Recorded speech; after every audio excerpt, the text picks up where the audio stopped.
At Let's Tell Their Story, we'd like to advise that some content may contain rape, domestic violence, sexual assault, child abuse, child abduction, and murder. Not all content is suitable for all audiences. Please be advised while listening. Thank you.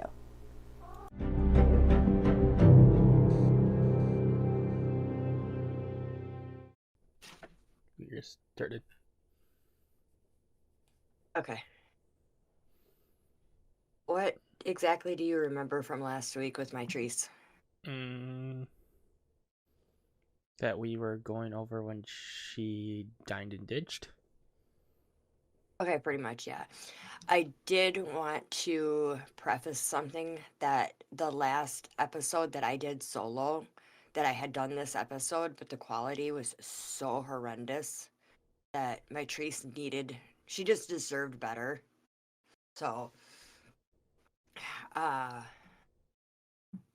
just gonna do a quick recap and then I'll get right into it.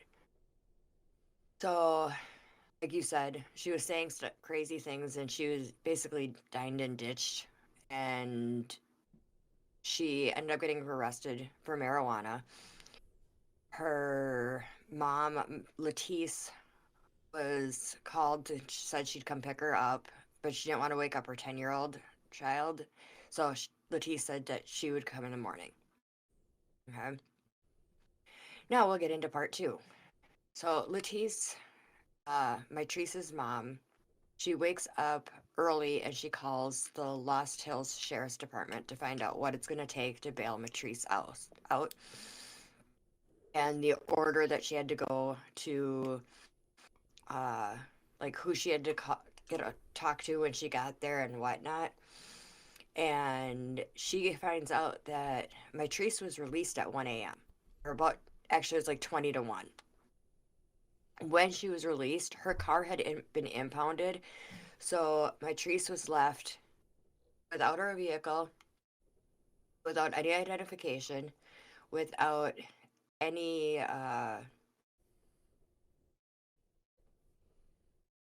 money or anything like that. And she's in an area that she's not familiar with because she's in the Malibu Lost Hills area and she's originally from the Covina, LA area. So once Letice finds this out, she starts calling around and asking like friends and families of Mitrice's if anybody's seen her, and nobody has seen her. So Letice, she calls back the Malibu Lost Hills Sheriff's Department and she goes to file a missing person report. Well, she's told. What do you think she was told? Wait 24 hours when that's actually not. So, if you feel like somebody's Exactly. missing, do it immediately. Yeah, you can immediately, yeah. Oh, and she's just not having this, so she eventually is able to file a missing persons report. Well, apparently, there had been sightings of Mitrice on the morning of the 17th or 18th of September. And one of them, oh, it's the 17th, a former KTLA news reporter named Bill Smith.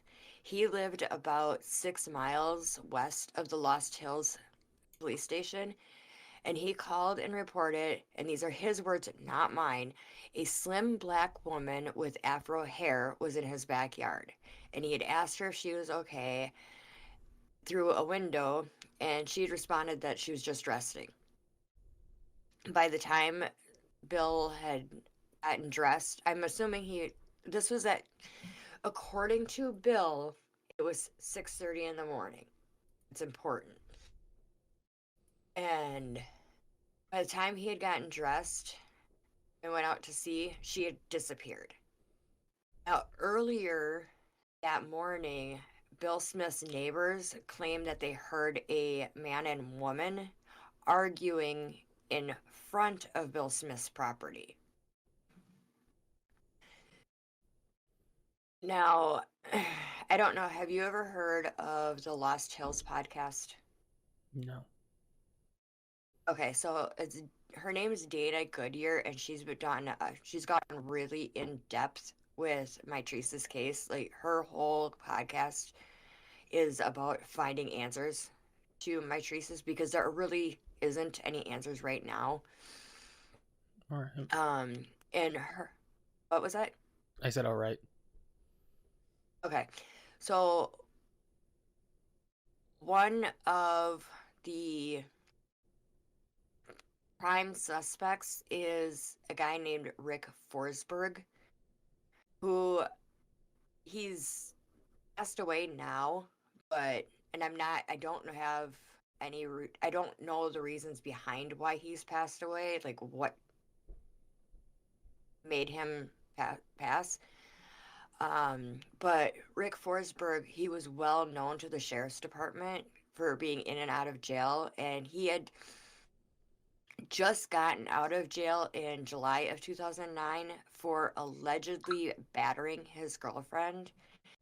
And where Mitrice's remains will be found, Rick Forsberg was known to have different sources say a compound, someplace sources say a treehouse, but basically had a cave in the canyons where in the Monte Nido area, which is part of the Malibu uh, canyons.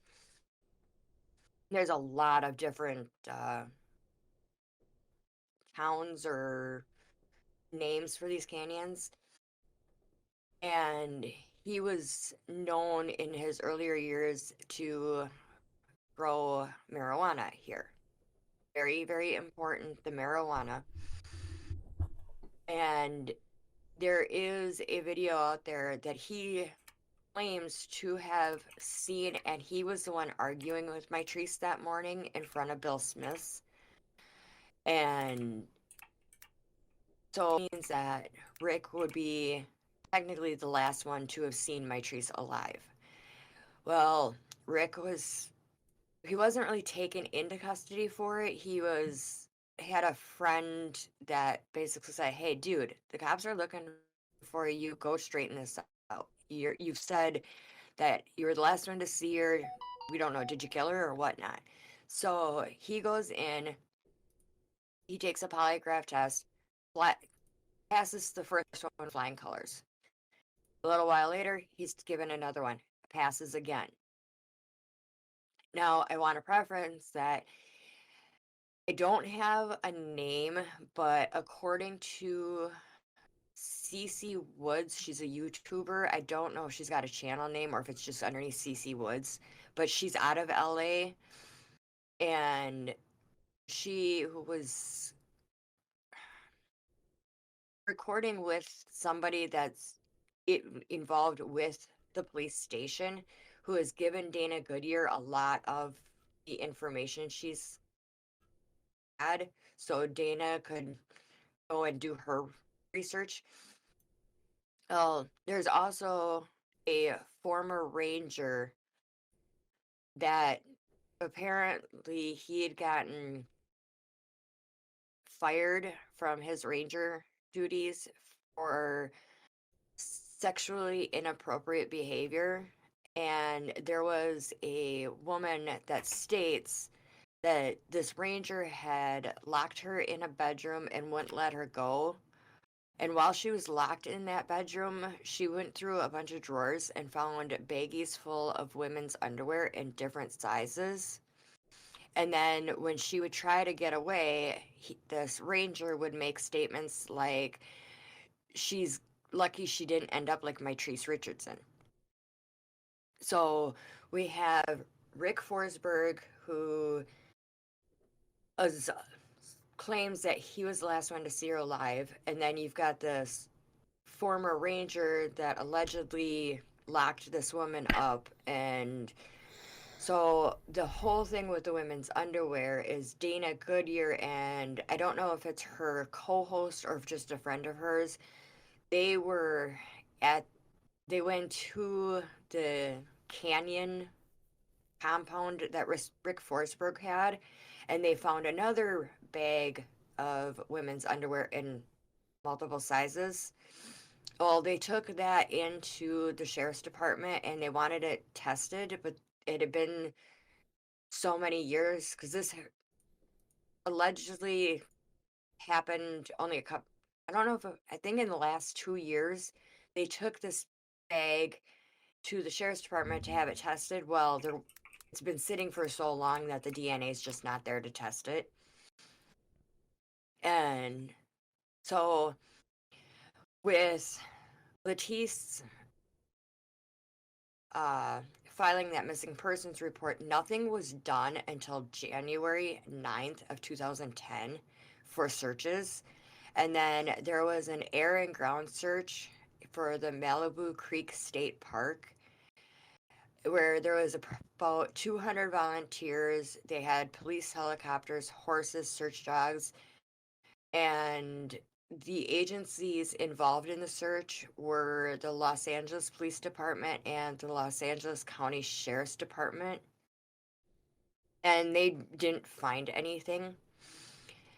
Then, about 6 months later, in March, there was volunteers that gathered in 6 different locations, and these searchers were family members, friends, and community members, and they came across the Los Angeles area for Mitrice, and the locations included searches of Skid Row, Malibu, Calabasas, Agora, Santa Monica, and Hollywood.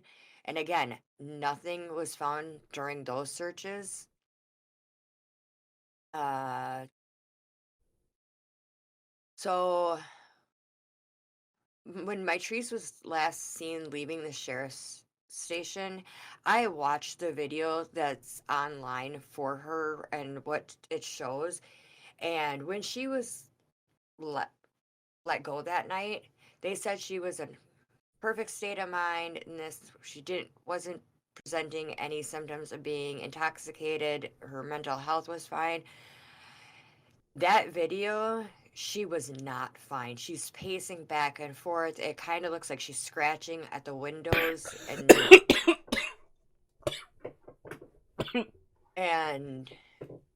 her parents, Mitrice and Michael, like even though Michael wasn't in her life for the 8 years that he was in jail, he was a pretty uh involved father in her life. Like so involved that when she was uh dancing, her business cards, her dancing name was Hazel and it had her name and then it had also her dad's name on the business cards. Uh but they criticized the authorities for their search efforts with Mitrice. And anybody that's listened to any podcast knows that the LAPD not always on top of things. And I'm going to leave it at that. Uh, so they stood on the front steps of the Los Angeles County Hall of Administrations, and they basically were saying, "Hey, you guys are moving. This is too slow moving. We're not. Why aren't we searching for her a little bit?" So representatives they requested that the DOG review handling of Patrice's case, and I am going to actually read this verbatim from the uncovered.com. Or no, this is actually from Wikipedia. U.S. Representative Maxine Waters sends a request to the Department of Justice for the review of the handling of Mitrice's case. Thus far, by the Los Angeles County Sheriff's Department, Waters explains in the request that she believes that Mitrice's civil rights were violated when she was released from the police station in the middle of the night without her cell phone, car, or purse on the night of her disappearance. Later interviews with the FBI spokesperson reveals that the Bureau had considered this request. However, there is not enough information to lead to the FBI or the DOJ's involvement in this at this time. Authorities haven't been returning phone calls. This is according to Latisse, haven't been returning phone calls. We've been trying to get drones out to search Malibu Canyon. Then another search in June 5th and 6th of 2010 in the Montanito area of Malibu Canyon. There was another 100 private citizens that volunteered to search and still nothing. But this time they did come across graffiti of what appeared to be Black women in provocative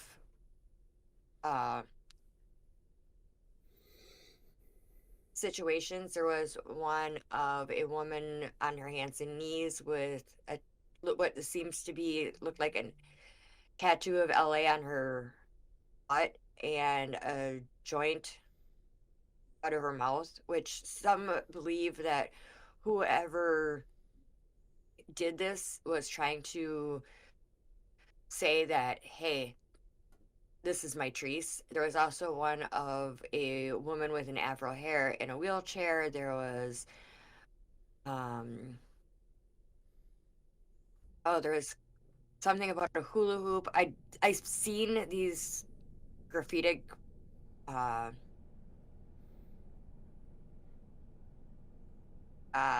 what, help me out. I know the word I'm looking for.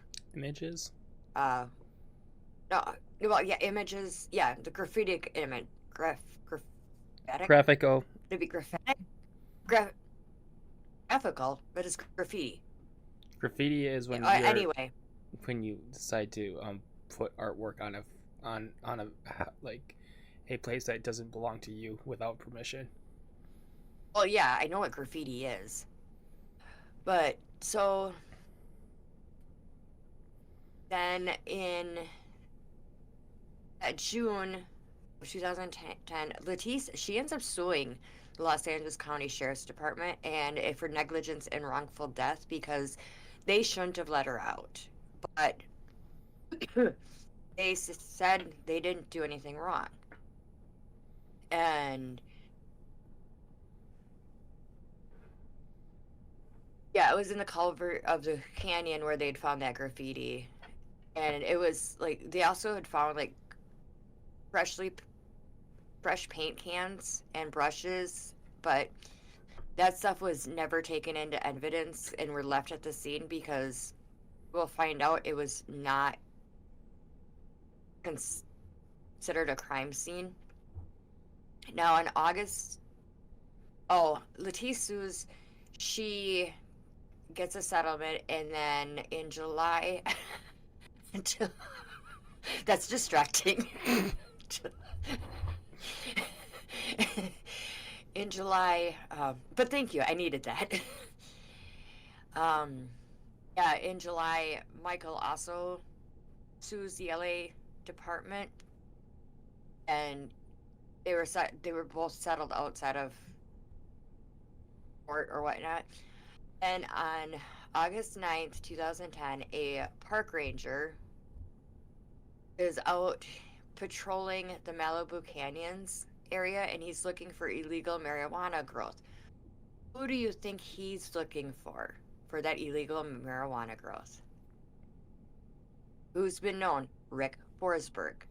You look tired. And where he's at is about 8 miles from the Lost Hill Station. So while he's out looking for this, he comes across a human bone, and I can't remember if it's like an arm bone, a leg bone, or a rib bone, but he also comes across a human skeleton. So he calls the sheriff's department, and when the sheriff's department gets there, they find what seems to be Mitrice's clothing, what she had had on the night she disappeared. And so they call the coroner to see if they can exhume what they have found, this skeletal head and bones. Coroner says, yeah, no problem, bring them in. Well, when they grab the skeleton head, the rest of the skeleton comes with. So you've got like the vertebrae and the whole rest of it because it's been mummified. And that they didn't have permission to remove. And so, where not only do you have the Rick Forsberg thing, but where she was found, just adjacent to it, there is a 21-acre ranch that is known for producing pornography. And there was reports that they had heard screaming in the area several nights after Mitrice disappeared. And there is a whole big thing about the controversy with the coroner allowing them to remove what he did tell them, or I don't know if it was a he or she. For some reason, I'm thinking it was a she. But the coroner said that they could remove the head and that one bone, not the full body. And when they removed everything, it kind of stirred up the scene, so they had no evidence to work with. And so since they were able to find everything, it's alleged that there is possibility that Mitrice may have been strangled, but her oh, what bone is that? I know what bone it is. I'm having a brain fart. Your collarbone? No, there's a bone in your neck when you're strangled. That if you're strangled, the hyoid bone. Hyoid bone is what it is. When a person is strangled, it'll break. But that bone was never found.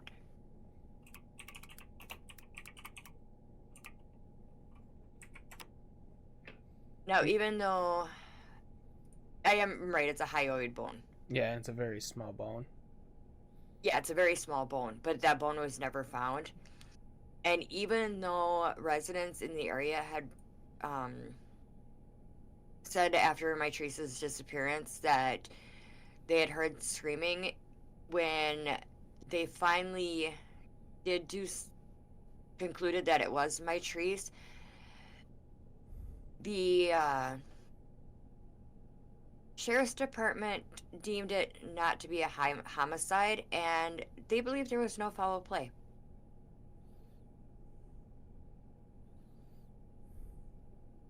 Now, I'm not trying to get into politics here, but I have to read this because it's kind of important. So, the Richardson's family, or Mitrice's family, when they had asked the DOJ stuff, they had also asked the California Attorney General's office to review the sheriff's handling of the case. And in November 2015, they had reviewed 500 pages of documents that were sent to the office of the California Attorney General. And California Attorney General at the time was Kamala Harris.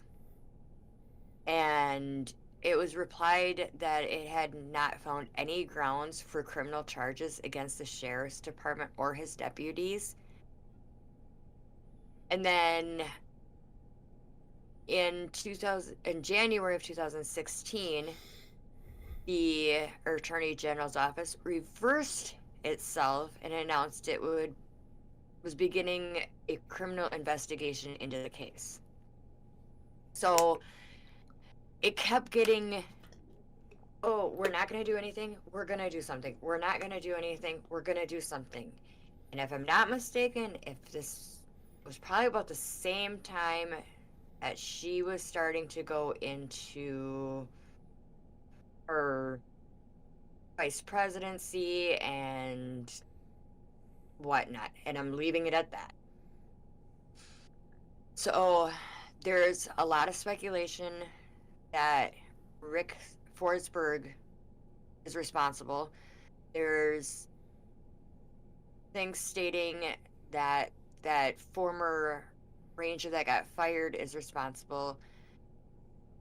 Then there's also with her bipolar, did she just basically lose it and whatnot?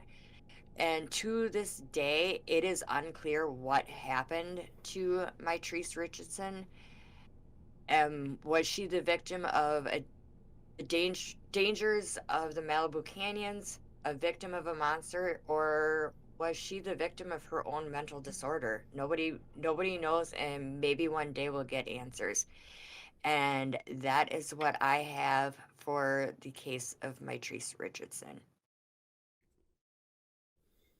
Any questions? Nah.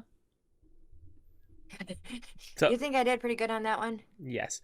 I was going to say, for what I'm going over, is two different things. One thing that happened in 1994, and just questioning about why our place is haunted. Okay. Like, especially factories. It's we both we both work in factories, so we both have had. Oh, I see shadow people all the time, and my forklift driver had passed away in November. I tell him to knock stuff off all the time. See, and then for me, I'm a cleaning technician, and one of the days when I was cleaning the restroom, it's kind of funny. I told the security like the next day, and they're like, "Okay," like they were even scared. Because what happened was, I don't know about this. Yeah, so this happened like a few days ago. So I opened up, like I was doing the bathroom route, so and there is approximately 7 bathrooms in this whole plant. Okay. And the one bathroom I was doing was the one next to security, so one of the oldest ones. Okay. And I ended up doing the males first. I knocked on the door, heard I'm like cleaning, coming in, heard a flush, thinking okay, sorry. I said sorry, you didn't say anything. Somebody said all right, it's all right. I waited for about a minute or two. Nobody came out. No water ran except for the toilet flushing. The thing is that those toilets aren't censored ones. Oh, they're ones you actually have to Yes. push down? Yes. So it was like, wait, what? Oh. And then my other thing this one is more kind of confusing. What do you it's a murder, but it's a suicide? Okay. There's a ghostly thing involved with it, I take it? No, it's pretty much it's so what so what happened is this person, his name was Ronald Opus. Okay, I've never heard of Ronald Opus. You actually found something I've never heard of. Yep. So Ronald Opus he ended up having he was having issues with his parents and everything like that. He ended up trying to get because his mother took him out of their financials, so he wanted to kill his mother. Was he an adult or? Yes. Okay. So what he did was he decided. So this is important. His father his mother and his father. When his father got really, really mad, he would grab a shotgun that was never loaded normally. and pointed at her.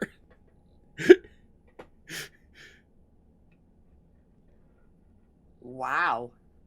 So what happened was, him knowing about that, he ended up putting, so this is what's really funny about the person that jumped. So a person jumped from the 10th story, and he wouldn't have made it to the ground because on the 8th floor there was window cleaners, so they had a net for the window cleaners. Yes. But once he went past the ninth floor, he died. Are you okay there? I'm confused. So, If so you jump past the... So he never made it to the ground. no.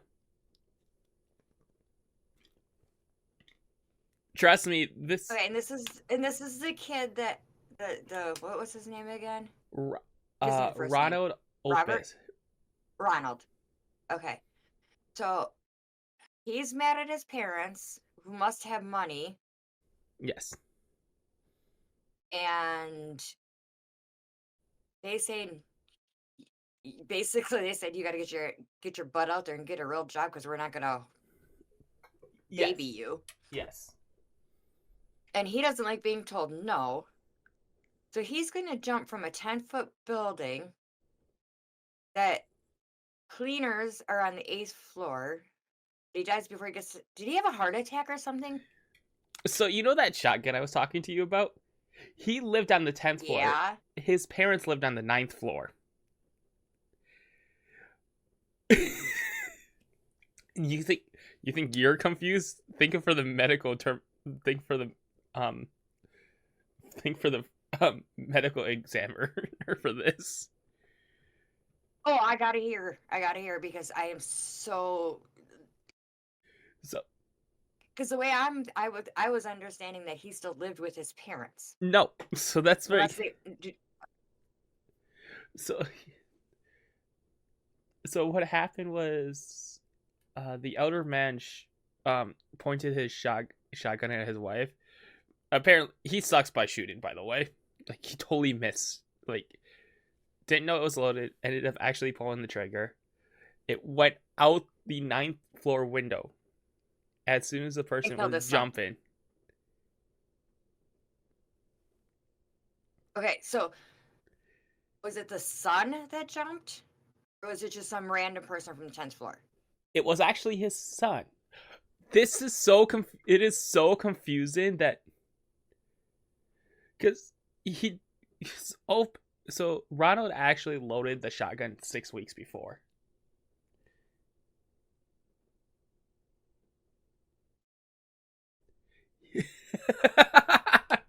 So what happened was he ended up killing him. Are you okay there? Yeah. Okay, so the son loaded the shotgun 6 weeks prior. Yes. Knowing that his dad had a history of picking it up. Yes, he wanted his father to kill his mother. Yeah, I know. That's why I figured that out. Oh my god. Okay. Yeah, so like the best part is, this is such a bizarre way. It's like, wait, what? Because if the shotgun never went off, he wouldn't. I'm invested. He would have never died. Yeah, because he would have been caught in the net. Yes. The shotgun, though, this is what I'm like really surprised about. His father must be a really bad shot, because it was a buckshot.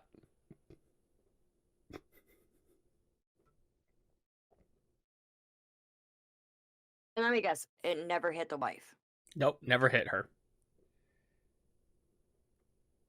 You know what buckshot does, right? Yeah. That's why I said he's must be really bad. Yeah, so his mother's... I want to interrupt you for just a second.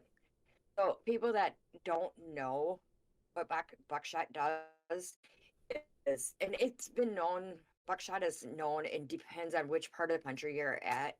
It's known by different names, but it's basically, it comes out of the shotgun, and once it hits uh, a Pellets. target, then it yeah, yeah, it turns into pellets and it just goes all over the place. Okay, I'll go ahead.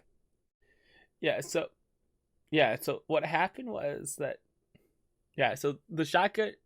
So it is even stranger because nobody realized that the person that jumped and the person that shot the shotgun were even related for the longest time. So, but I can kind of see why that would be. yeah, so neither did the his father or him knew that there was a safety net on the 8th floor at all because they were cleaning the windows there. Okay. So he definitely, if he jumped and there was no shotgun shell, it would have not have worked. Oh yeah, because he would have bounced out of the net like a trampoline person at the circus. Yes. But so what happened was, the elder man and his wife, he was threatening her with a shotgun because of an interspouse spat. Okay, so what happened was how old he was, he couldn't hold the shotgun fully up as normal. So when he, so he couldn't hold the shotgun up straight. So when he shot, not knowing it was loaded, by the way, completely missed his wife, and the pellets went through the window. Okay. So what happened was they were trying to figure out if he actually meant, like, they thought it was going to be like a involuntary manslaughter. Okay. But then he got really confused because it was like he pointed the gun at his wife and it was meant to be shot at her, but not the window. That's where this gets really confusing. Yeah, so neither of them actually knew the shotgun was loaded. Well, didn't Ronald? Okay, the husband and wife didn't know it was loaded. No. Ronald did. Yes, because he is the one that loaded it 6 weeks before. Because 6 weeks. But he looked through that window as he was dropping and went, "Oh shit." But no, no. So what happened was, so this is where it gets really funny. So, they were going to give the person, because nobody realized that, because after more research into the older lady, that she cut off her son's financial support. Right.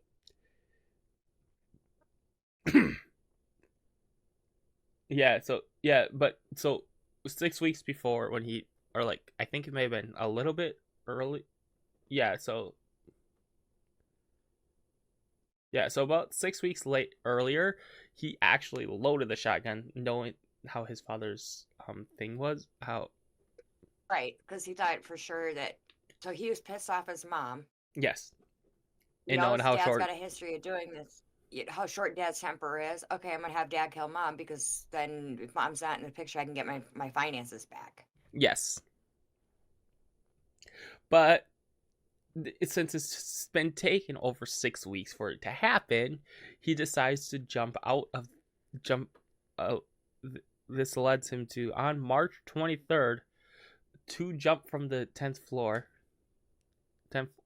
story, and then get killed from a shotgun blast on the 9th window. But I don't think his plan was to get shot. No. He was planning on hitting the cement. Yes. Okay. Yeah, and the funny part is what happened was this has been so like incredibly strange of like they don't know if this is actually a fictional murder suicide case or a misreported true story. It is so weird. I didn't see that coming. Yeah. Oh, and then it also happened in Riverdale. Okay, Riverdale. Um, that's the one thing I never actually got. What state it was in, or what country, or anything like that? Um, So what you're telling me is this is a story that might have some basis of truth behind it, or it could just be a made up tale. yes, but with Oh Howard, my gosh, I didn't see that coming. yeah, yeah, this is such a weird thing. Like people don't know if it's a bizarre suicide, or just an urban legend. Didn't see that coming. Wow.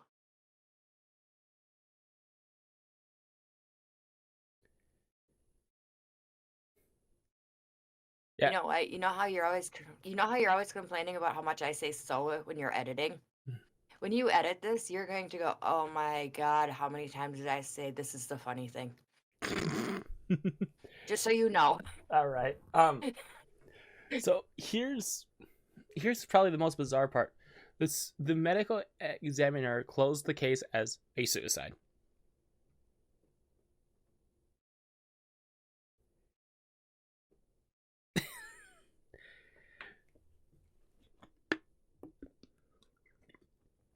Okay. No more questions about that? Nope. I want to know why buildings are haunted.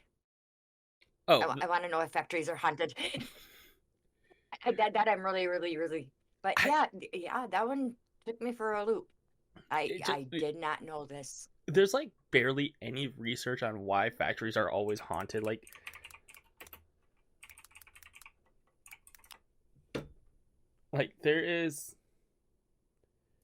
Like there is so many places that was just terrifying. Apparently, Peter Jordan is the most haunted place in the world. It has been haunted since 7000 BCE. Ooh, so you're gonna do that at some point. Yeah. So You're like, yeah, I guess so. yeah, so it's like weird. Like almost every single factory, like it doesn't matter. Like you just look up haunted factories, and it's like you get so many of A them. bunch of them pop up. Yeah, Oh wow. and then it's like the question is, like, okay, so why does it seem like so many factories are like haunted? Like the older ones kind of make sense, like if they've been around since like the 1800s, because then you have like the different. You have the possibility of them being built on tribal burial grounds, Yeah, but and even like like my work, that's what like where I work. There's a myth that it's been built on a tribal, but then where I live, it's there's a lot of uh Native American indigenous names to the oh yeah, that's towns true. around here. So, I mean, the possibility, and then like it's kind of out in the middle of nowhere. Well, it's not out in the middle of nowhere, but it's in a random spot off the highway. So it's a possibility. Yeah. See, it's just like weird because it's like, why does it seem like most people that work in factories will always say that their factory is haunted? Well, well, like 10 or what was it, 12, 10 or 12 years ago, and I was that guard at that one foundry. Yep. You remember? Okay. I never had any haunting feeling there. And there I should have been because there's been people killed on the grounds there. Yeah, that is true. But now, where I'm working at now, which basically makes the parts for that foundry, I see shadow people and I hear voices, and I have actually had like things touch me, and it's freaky. And now that I've gone to a different shift, it's even freakier at night because, like, during the day, there's so much movement and activity that you don't get the weird activity. And now it's like, okay, it's dark. There's not as many people on second shift. And like all of a sudden I'll be like, what was that? I'll turn my head and there's nobody there, but I swear I've seen a shadow. And I'm not the only one that believes this. So, I mean, I got half the crew that believes me, and I got half the crew that's like, you're nuts. So I go to the half that believe me, and I'm like, I'm not nuts, am I? I'm like, no, I've seen them. Even Phil has seen them.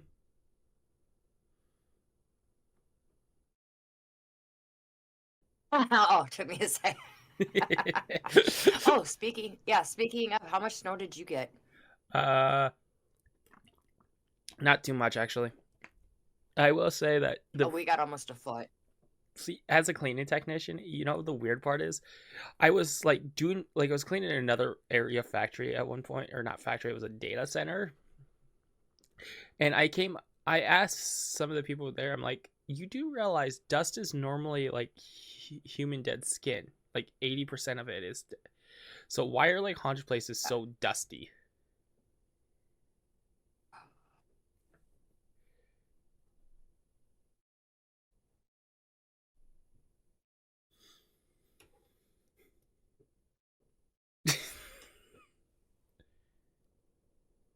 Never thought of that. Oh my God. Yeah. Okay, like mine makes, where I work, it makes sense, but mine's not a fancy factory like yours where it should be clean. Mine is a dirty factory.